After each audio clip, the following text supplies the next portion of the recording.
100 grams.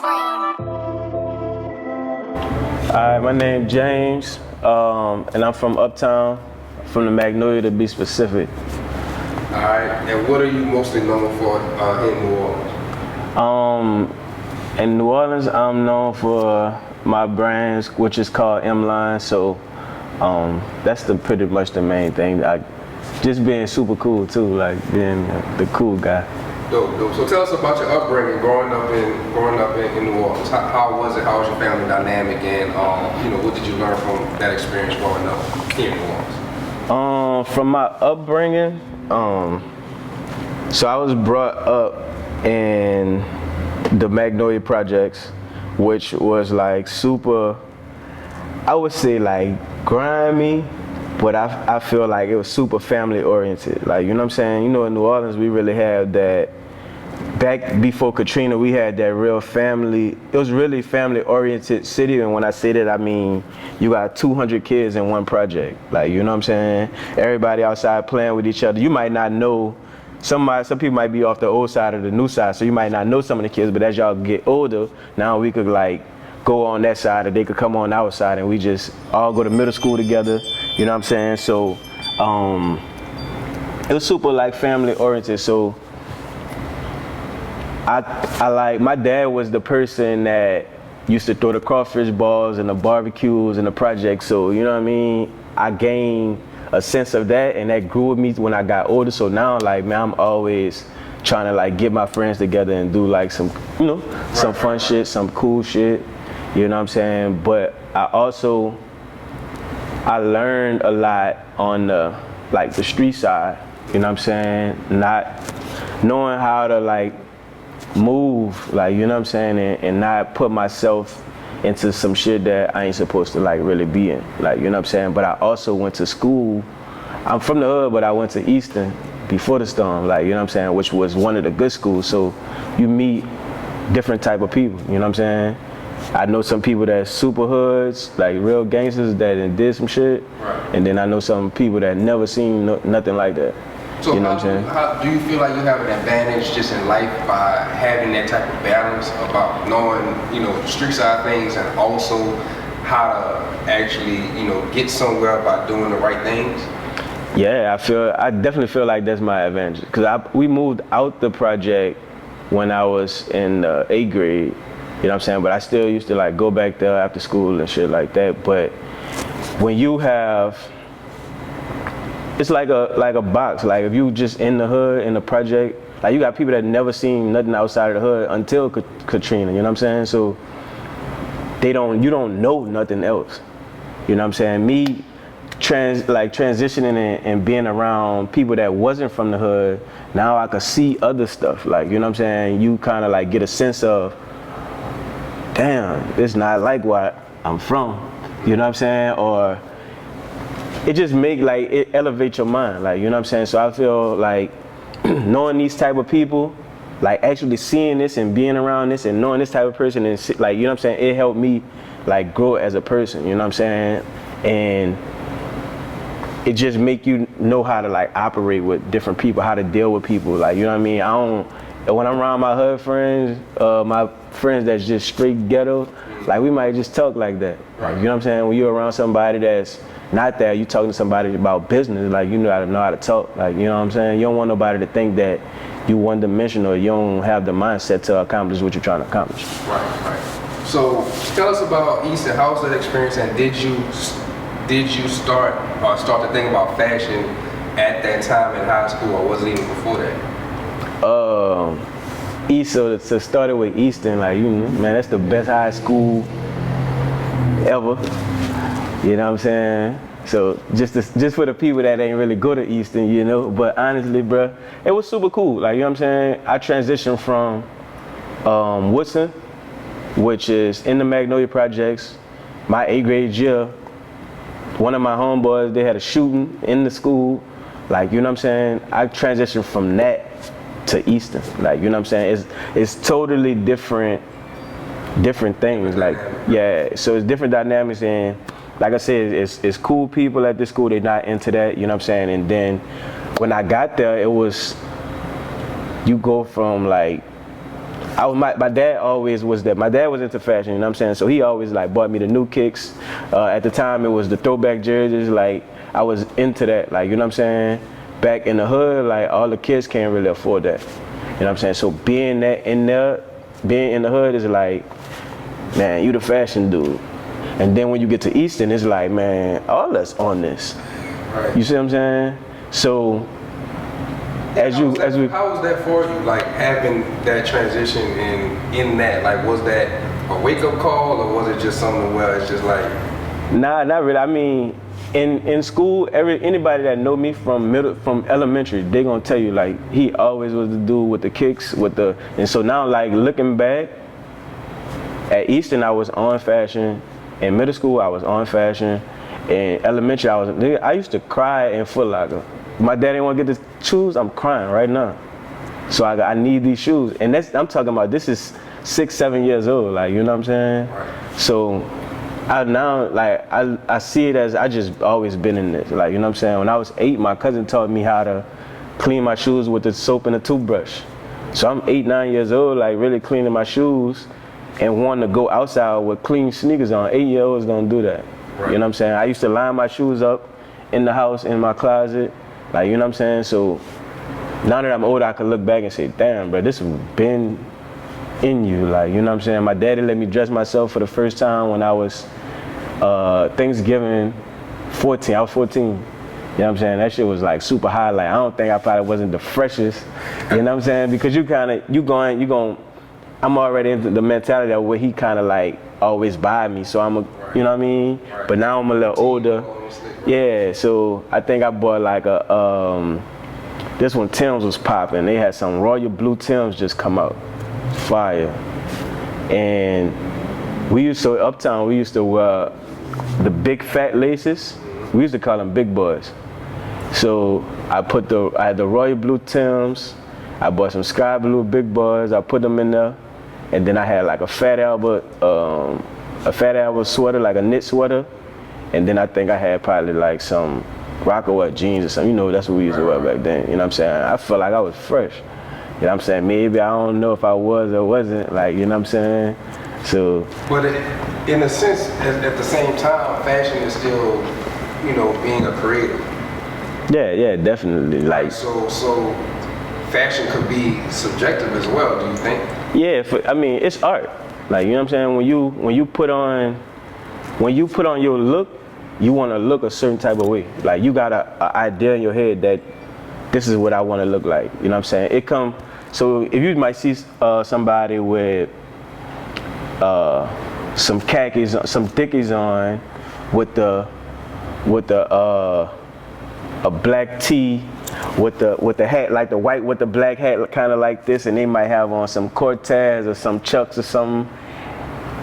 They really, you'll say, man, they on the Cali swag, like they on the Cali vibe. So you might have an idea of, if I want to dress like Soulja Snow, like I'm gonna wear a certain thing, like, you know what I'm saying? If I want to dress like I'm from New York and make people feel like I got a New York vibe right now, I'm gonna wear certain shit. Right. You know what I'm saying? Right. So, like, when you put on clothes, is the art of it. Like, you know what I'm saying? You want to be perceived as a certain type of way. You know what I'm saying? You get people that's what you call it when they like, they don't care about if their shoes dirty or not. Like, what's that? Like, I don't know the name of it. I got partners that dress like that. You know, they wear beaters and all. They call it the shoes, when people's shoes beat up, they call them beaters. Yeah. You know what I'm saying? And that's cool, that's their vibe. Like, so they want to be perceived as a certain type of thing. Like, you know what I'm saying? Me, myself personally, I don't come from that culture.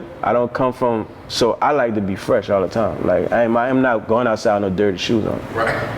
Yeah, you wouldn't do that. Yeah, my dad didn't raise me like that. So after high school, what transition did you have after that? I went to college. I went to Southeastern. Again, same thing. Was on the fashion. You know what I'm saying? Southeastern wasn't really like a fashion. It was mixed. It was black and white, so it wasn't really like a fashion school. You know what I'm saying? But we had people there that was kind of like into that shit. I wish, looking back now, I really wish I would have went to Southern. Because they had like the Pretty Wednesday shit, and everybody get fresh, and you know what I'm saying? Or maybe probably Knowing what I know now, I probably would have went to like somewhere in Atlanta or something. You know what I mean? Where it really got real, it's real deep into fashion. If I'd have knew I was gonna be into fashion like this now, I would have probably went somewhere else that's really on that. You know what I'm saying? So Southeastern really ain't have no like real, other than me having personal relationships with my friends and conversations where we talked about what's going on right now. Other than that, they ain't really have no effect on like fashion like that. And what about any other thing? Any other things going on besides fashion? Just going through that as a life experience after college and figuring out things, or even after high school, just figuring out things. What was your path? So to be totally honest, my brother passed when I was 20. I was 07. Yeah, I was 20. I was about to make 20. I was 19. My brother was 21, about to be 22, 2 years apart. And that transitioned my mind from like, when he paid, that was my older brother, so I felt like I had to kind of like take care of my mom, like, so whatever she, not really take care of her, but just step up as like, you know what I'm saying? All right, you the oldest now, you know what I mean? So I had to really transition into my mind into like, you can't ask nobody for nothing else. And you could, listen, mark my word, my brother been gone, I'm 35, 15 years. If you ask my daddy how many times I asked him for anything, money or anything, since then, he gonna tell you he ain't never asked me for nothing ever since then. That was just transition my mind to be like independent. You know what I mean? This is my positive, this is what I'm taking my positive side out of it. Like, you know what I'm saying? So I think that kind of like helped me to like grow up a little bit. You know what I mean? Always have a job, work, you know what I'm saying? Don't be dependent on other people. You know what I'm saying? So that helped me, I feel like that helped me get to where I'm at today, because now I just, whatever it is I gotta go through, I'm taking it on the chin. You know what I'm saying? If I ain't got no money, I'm figuring it out. I ain't the person that's going, man, I'm getting low on my bread, I gotta call somebody. You know what I'm saying? I'm not that. So I'll like, if I gotta like go down to my last dollar for what I believe in, I'm gonna do that, and I'm gonna figure a way to get back up, like, you know what I'm saying? So that was part of, after like, that happened while I was in college. So, but that also led me out of college as well, because I know, man, this college shit ain't for me. Like, I gotta get some bread. You know what I'm saying? So saying you gotta get some bread, what was your next steps into doing it? Once I left college, I joined the military in 08. I was gone for like 3 months, and I joined the Air National Guard. So I was gone for like 3 months, and then I started back working in New Orleans. And then after that, 2009, I started working on the chemical plant. And then that was just, I went from not really making much money like that being in school to, okay, I'm making like $800 a week at 22. You know what I'm saying? I feel $800 to $1,000 a week, $1,100 max. That's good for like somebody that's 22 years old. Like, right. You know what I'm saying? So I went from making that, and then I started hustling after that. And then me hustling taught me how like what real money was. $800 a week to $1,100 a week wasn't real money compared to like hustling. Right. You know what I'm saying? And I took that everything I go through, bro, I just take it for a lesson. Like, you know what I'm saying? So I know hustling wasn't the right thing to do, but it gave me a different mindset. When you get a different mindset, you're gonna chase that. You know what I'm saying? All right, $800 ain't enough. What else I could do to make $1,200? All right, $1,200 ain't enough. I gotta make $1,700. You know what I'm saying? Right. So, me hustling wasn't a good thing, but I took the positive from it. So, you know what I'm saying? So where did the birth of M-Line come from then? Like through all the stuff and all the lessons that you've been through by going from this to that and losing people, losing things, and gaining knowledge on different, opportunities. So it's like, that's what I'm saying, it's just a transition to a transition. Right. Like, so that really came from hustling as well. Like, so hustling, now I can afford the expensive clothes, like, you know what I'm saying?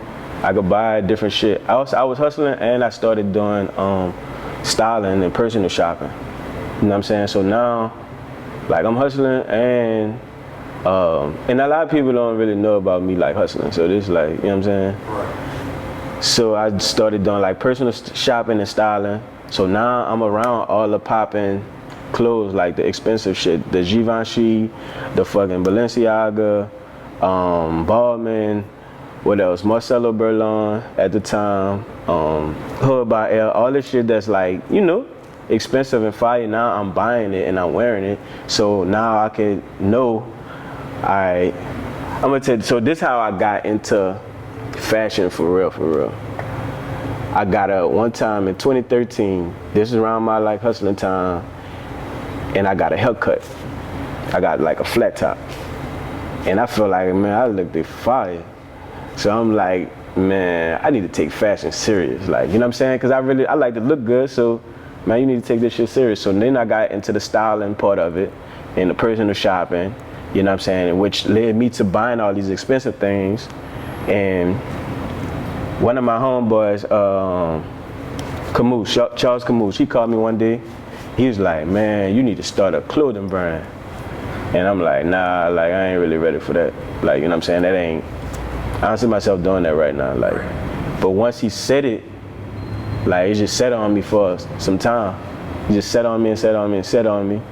And then I'm like, man, fuck that. I'm about to start. Like, so I started just sketching and just working on shit. And then I finally took, like, a trip to Cali. I got word that Cali was the place to go to, like, fashion district. You know what I'm saying? You could find this fine shit and, you know what I mean, create your own shit. So I had started dealing with this dude in New York. He taught me how to, like, do sketches and shit on the computer. So he was a graphic designer. So I would sketch the shit up, shoot him a picture of it, and he'll make the graphics for me.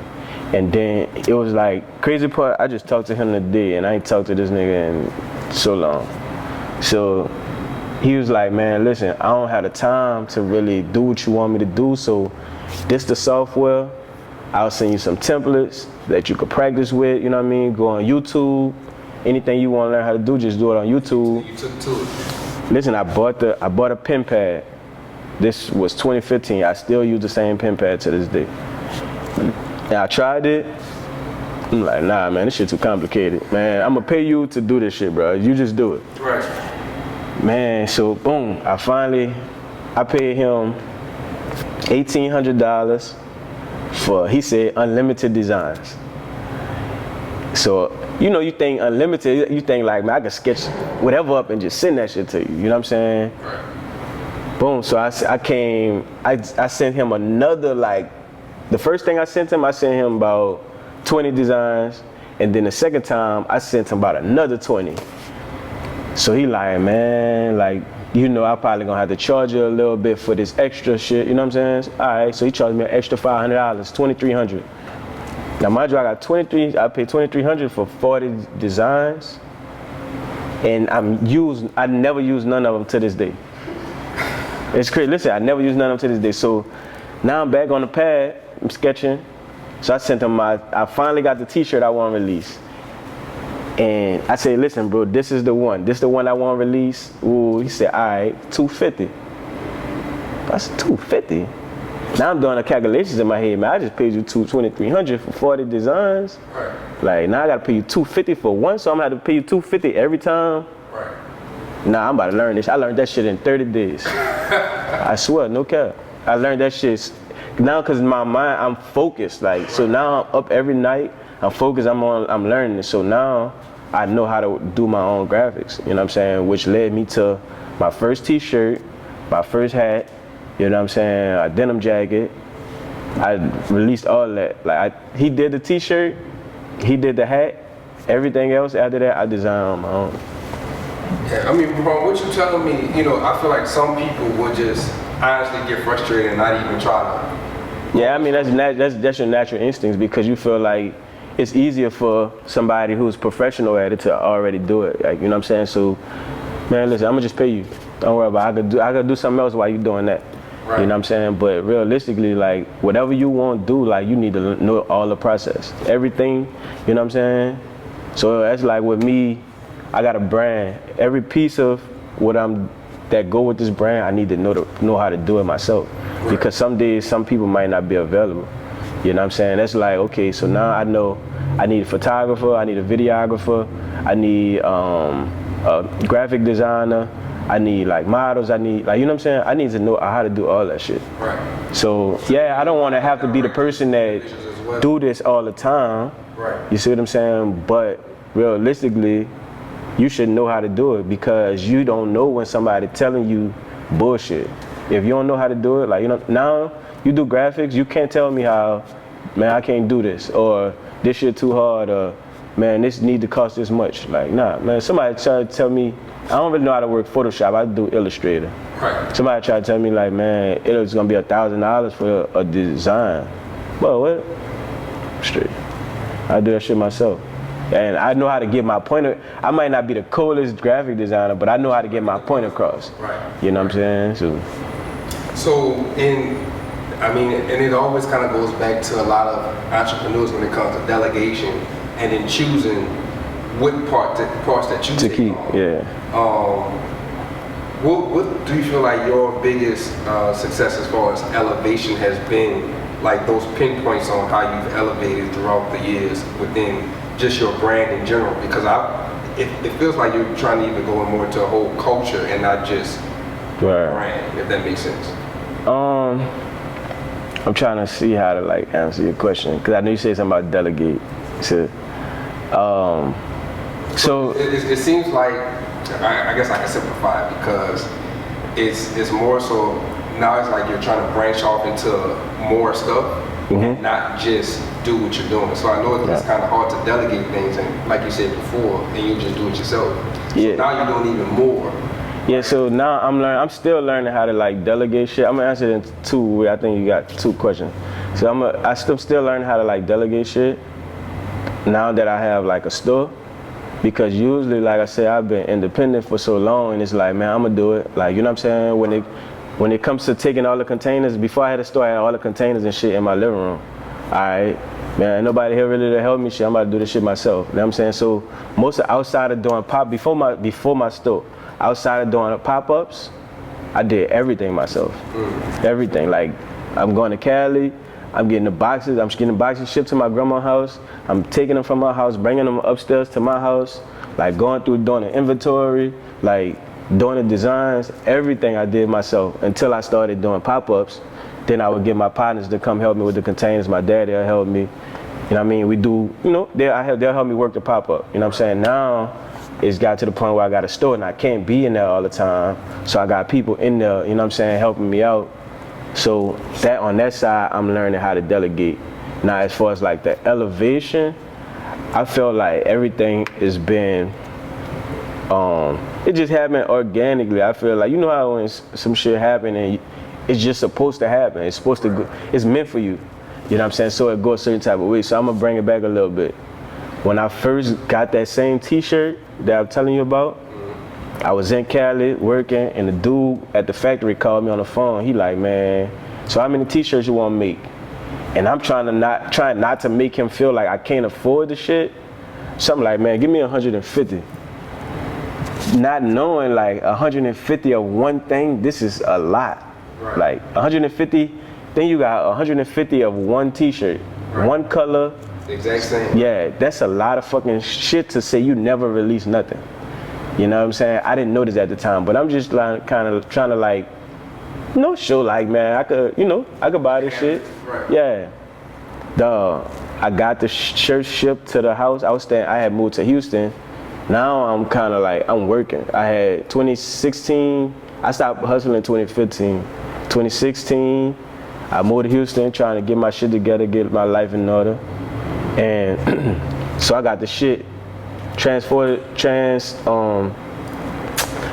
to 2017, now I'm still I got a son and I'm staying in Houston. So 2016, I stayed there all 2016 and partially 2017. So when I got the shirt shipped to the house, man, when UPS bought them bitches, you set them bitches in front of the door, the box just bust. Like that many shirts, like it's a box like this, but you know, from shipping and handling, that bitch flimsy. Right. Man, that bitch is just bust. And I'm like, dog, how the fuck I'ma sell all these t-shirts? Like, no, for real. So, boom. It should just work. Everything just work how it's supposed to work. So 2017, Handsome Willie's was popping, right? Mind you, Handsome Willie's popping every Sunday. So I released my brand. Before I released it, I had a denim jacket with the patches on it, and I feel like the denim jacket really set the tone for my brand. I put $550 on the denim jacket out the gates. So now you know you hearing shit, man. People saying like, man, who this nigga think he is to charge $550 for a jacket? Man, that shit too high. That bitch fire though. Like, and you gonna say all of this, but at the end you gonna say, man, that bitch fire though. Right. Like, you know what I'm saying? So boom, I'm scared. Like, I'm scared to really I showed the jacket to Larry, you hear me? Before I released my brand, Larry like, man, look, let's go to Live. We're gonna present this bitch to him and see if they gonna put it in the stores, like right out the gates. So bought the shit. I bought them the shirt, the hat, and the jacket, and they kind of like downplayed that shit. Like, you know what I'm saying? Like, man, the ink kind of thick. The jacket, I like, yeah, you know what I'm saying? Like, that fueled me, like shit like that. Like, I get in my whole posture be like, all right, I'm gonna show you. Like, you know what I'm saying? That's my way of just, when somebody tell me I can't do something, I gotta show you. Right. Like, you know what I'm saying? So, we in Larry now, we at Bayou Bill Garden. We talking this shit. So he like, man, how much you gonna charge for the jacket? And I'm like, man, I don't know, dog. Probably like 400. He like, man, now if you know Larry he gonna talk his shit regardless. Right. So he like, man, 400. Like, man, you tripping? Like, this bitch at least 600. You know what I'm saying, man? You gotta make niggas feel you. Right. Like, all right, you know what? You kind of right. You know what I'm saying? So I come out 550, and that set the tone for. I had my fucking jacket was 550. The t-shirt was 160, I think, 160 or 150. The hat was like, I think like $60. But I'm so scared, the same day I release, I put a 33% off. Like this, I'm that scared, like, you know what I'm saying? Because it's gonna go to one way or the other. Like, they gonna really fuck with it or they ain't gonna fuck with it at all. You know what I'm saying? And I think it went good because the people that knew me knew I was into fashion already, and I always had good relationships. You know what I'm saying? Your customers are your customers. But see, a lot of shit a lot of brands or businesses really start off with your support system, your core, like, you know what I'm saying, your friends, your family. That's how it starts. Right. You know what I mean? They like, man, all right, he put his heart into that. We got to go support this off the rip.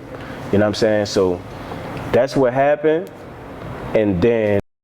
To Handsome Willie's, now I got, like, you know, my friends, everybody that already kind of knew me, they supported the brand, which they got the tee for $90 instead of $160. They got the jacket for $385. You know what I'm saying? Instead of $550. So, boom, Handsome Willie's popping every Sunday. They seeing people around there with the shirt with the M on it and the hat. So every Sunday, you know, people walking up to me like, man, you the dude that make the stuff with the M on it? Like, yeah. You're like, man, when you gonna have some shit? It's in the trunk. I'm going to listen. It got to a point I couldn't even enjoy myself. I'm going back and forth to the trunk. So that happened. That was going on for weeks. And then, mind you, with me just getting into it, I didn't know. Instead of me taking that money straight back to Cali, I really want to see, like, man, all right, now I got a few dollars. You know what I'm saying? Because before I had to release my brand, the week before, I probably got like $100. You know what I'm saying? My cardinal doing like 6 days. Man, it's time to drop. I dropped this shit too early. Like, wasn't even ready to drop it. I dropped it because I had to, you know what I'm saying?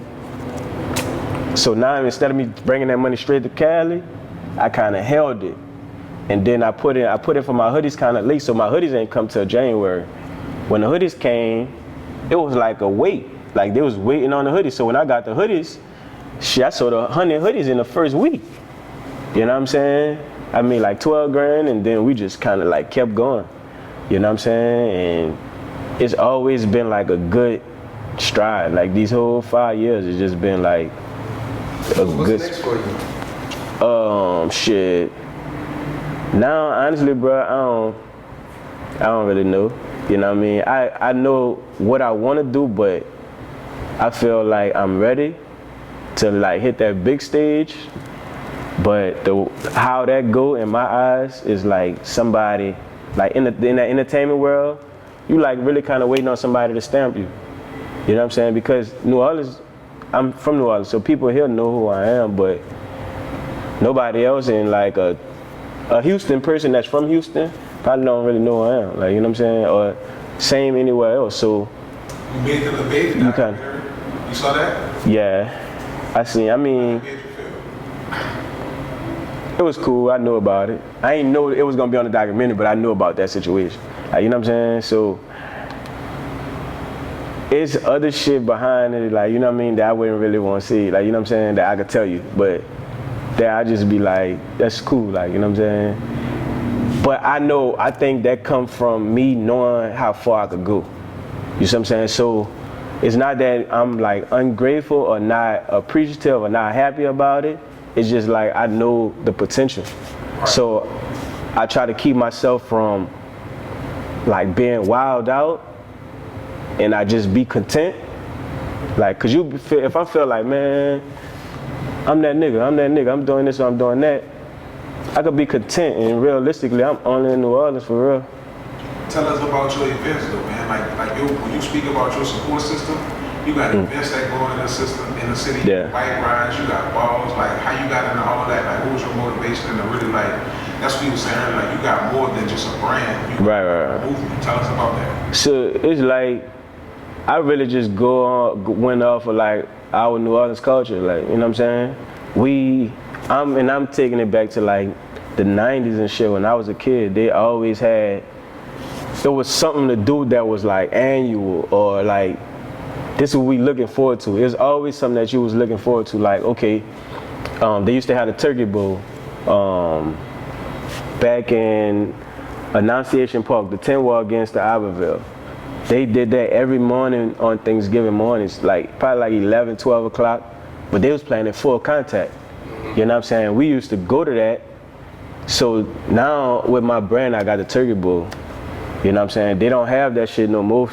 Way before Katrina hit, they stopped doing that. So I'm saying, so now every year we do the Turkey Bowl, you know what I'm saying? With the ball. You know what I'm saying? Fuck, we got Zulu ball, and that's always the thing to do. So I feel like, man, I'm gonna do the M-line ball, because I feel like Zulu catered to, you know, older ages and shit. You know what I'm saying? I wanted to cater to our age bracket, the younger folks, you know what I'm saying?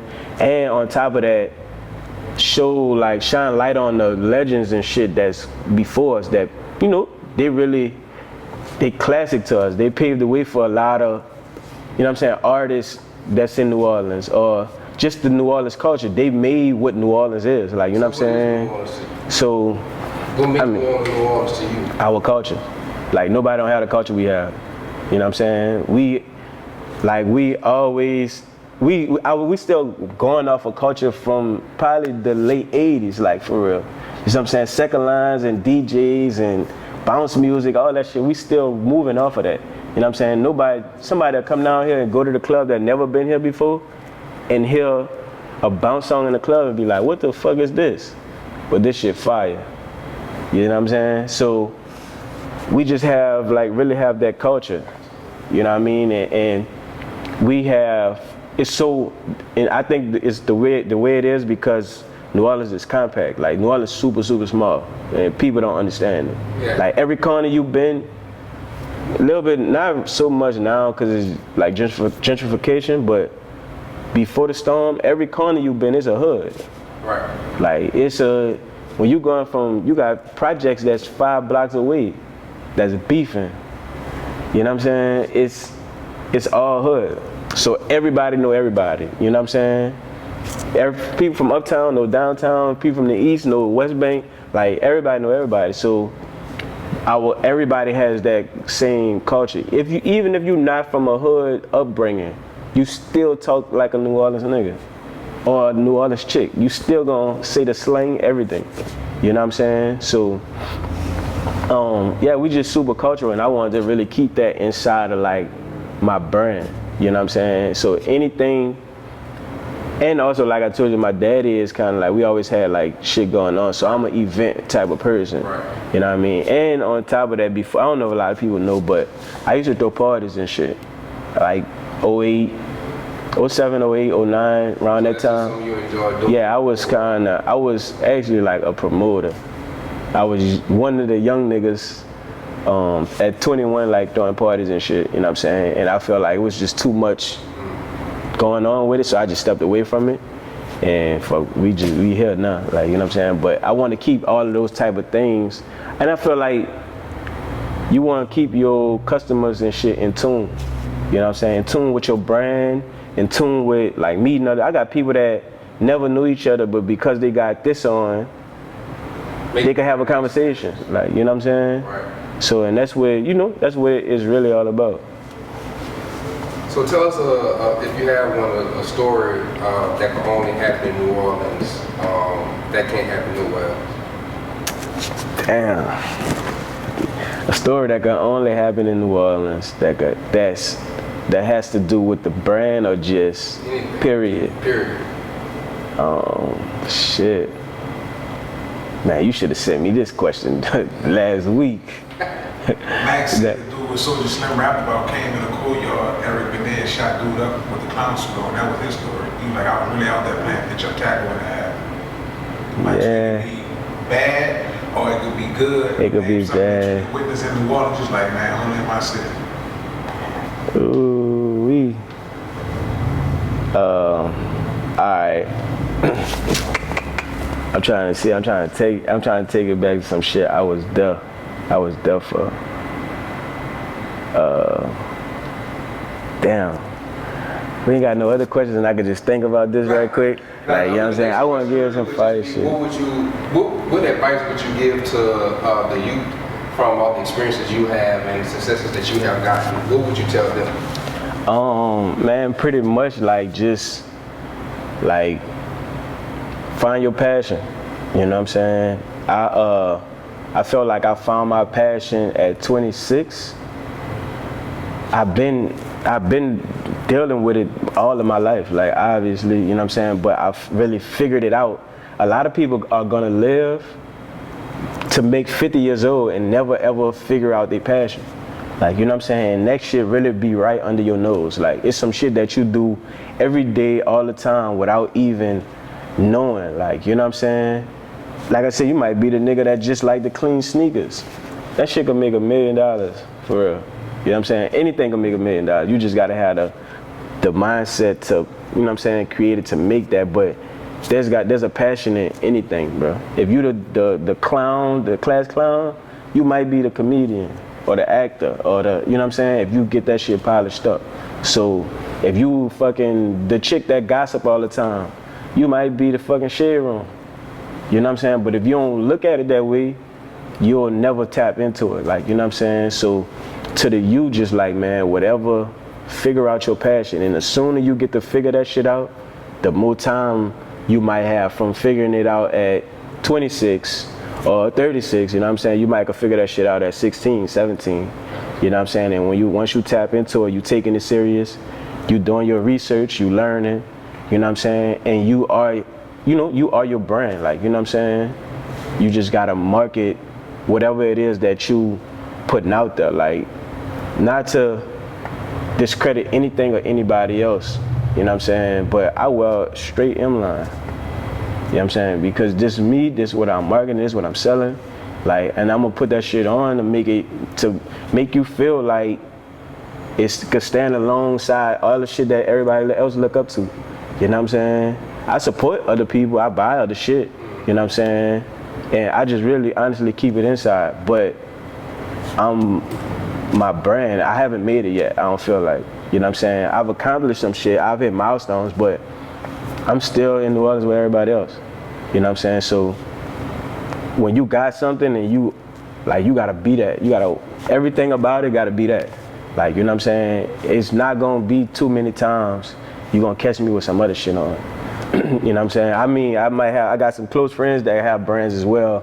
So I'll, you know what I'm saying, mix their shit in with my shit. But for the most part, when I made underwear, every pair of underwear I ever had, that shit went in the trash. When I made socks, in the trash. Like, it's gonna be the same thing. When my shades come, this shit, I ain't gonna probably put them in the trash, but you know what I'm saying? It's the same thing. I'm probably not gonna never really wear this shit again. Like, you know what I'm saying? Because I'm trying to give it to the point where, like, as black people, we behind like a motherfucker. So we look up to. That help us keep the black dollar in our community too. Like, you see what I'm saying? Buying power, now money go everywhere else. Right. So we just kind of, we appraise all the other shit, like, you know what I'm saying, that we just been appraising for so long, you know what I'm saying, to the point where we feel like we can't be of that or in competition with, like, you know what I'm saying. My goal is to show people that you can, like, you know what I'm saying. If, you know what I mean, you get people that tell me I'm their designer, like, you know what I'm saying, by the grace of God, like, you know what I'm saying. But that's what I want to, like, present. Like, you know what I'm saying? It's cool to wear all the other shit. I'm not saying it's not. It's cool to wear anything you want. But as I'm creating, I feel like I'm creating some shit that could show people that you could do the same shit. Like, my shit come from the ground. All the way from the ground. Like, no celebrity friends, no friends that was in the NFL, the NBA, nobody with money, no nothing. You know what I'm saying? From the dirt.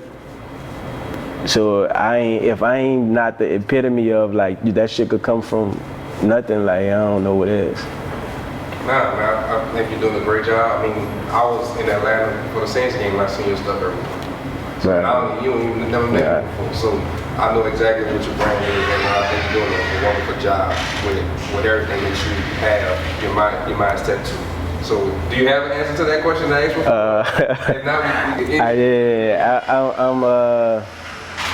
I'm trying to see right now. Cause I got different shit. I was definitely at the Back That Ass Up video shoot.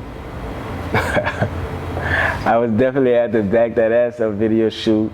I was actually matter of fact, y'all could go check this shit up. Look at it. You know the High video, right? The Juvenile High? You know what I'm talking about? Y'all know what video I'm talking about, right? Yeah. Alright, when it first come on, they got the basketball goal. The basketball goal on, it's the project building, they got a basketball goal on inside the porch. You just gotta go look at the video. That was my basketball goal. That was my porch. And I'm actually in that video, like, and when all the kids are on the basketball court in the video, I'm smack dab in the middle with like a striped polo on. So when I recreated the project building and I had the basketball goal on side the porch, that's like reality, like, you know what I'm saying? But I mean, okay, that's probably like I experienced that. I experienced the yellow Ferrari on the basketball court. Like, you know what I'm saying? Me running, I had on Jordans, but everybody got on Reeboks, so I gotta try to go run inside and find my Reeboks. You know what I'm saying? You can't stick out. So, yeah, I think that might be one of my moments. And my first time meeting Juvenile was at the M-Line Ball. Man, so it was wonderful having you on, man. Tell everybody where to find you, where to find, you know, whatever you got going on, your storefront and all of that, and even online. You can find me on Instagram at Mline James.